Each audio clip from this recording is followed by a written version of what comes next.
Сіздер Конституциядағы мәңгі бақи шешілмейтін, халықты алдау үшін қойып қойған тіл бабын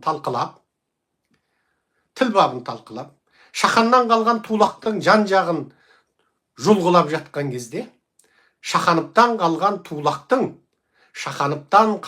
қатқан тулақтың жан-жағынан талқылап, жұлмалап жатқан кезде, жеріңді, еліңді Қытайға беріп қоятын заңды қабылдап қойды. Енді, бәрін айтта бірін айт. Бізде енді осының бәрін көріп біліп отырмыз. Қазақ қоғамының бейшара дәрменсіз қаліне қарап отырмыз. Бейшара дәрменсіз қал.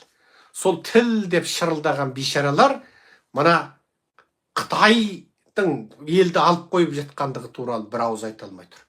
Мынау қазақ қоғамындағы Қытайдың transnational expansion'ын, яғни Қытайдың мемлекет аттаған экспансиясына қарсы тұрған мына алтын азаматтар туралы бір ауыз айта алмай отыр. Бейшаралық па? Бейшаралық. Ертең тарих алдында қара бет па? Қара бет болады. Біз міне бұл тақырыпты әлемдік тақырып қылып отырмыз. Әлемдік тақырып.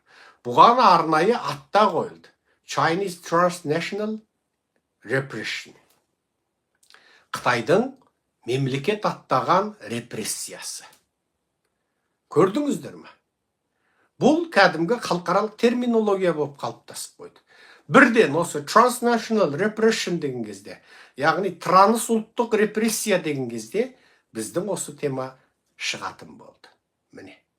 Бұл деген сөз, осының барлығын біз көтеріп жатырмыз. Ал жаңа қазақтың аталмыш ұлтшыл бейшара қаңылтыр кеуделі қаңғырлақтары, қатқан тулақ сүйрегіштері қатар ба, тең ба деп оттап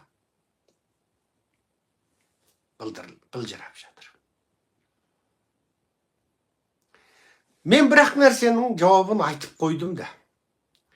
Қатар болсын, тең болсын, анау болсын, мынау болсын. Сендер өлгелі жатқан адамның бірінші, оның ең жанына қауіп төндіріп тұрған не нәрсе екендігін біліңдер. Егер оның миында рак болса, миының рагын кесіп алыңдар, операциямен емдесе. Егер оның өкпесіне сынған қабырғасы кіріп тұрса, ана сынған қабырғаны алып, оны шегелейтін болса шегелеп, бекітіп, ана өкпенің қабынуын кетіріп, ана өкпеден ана қабырғаның сынықтарын алу керек.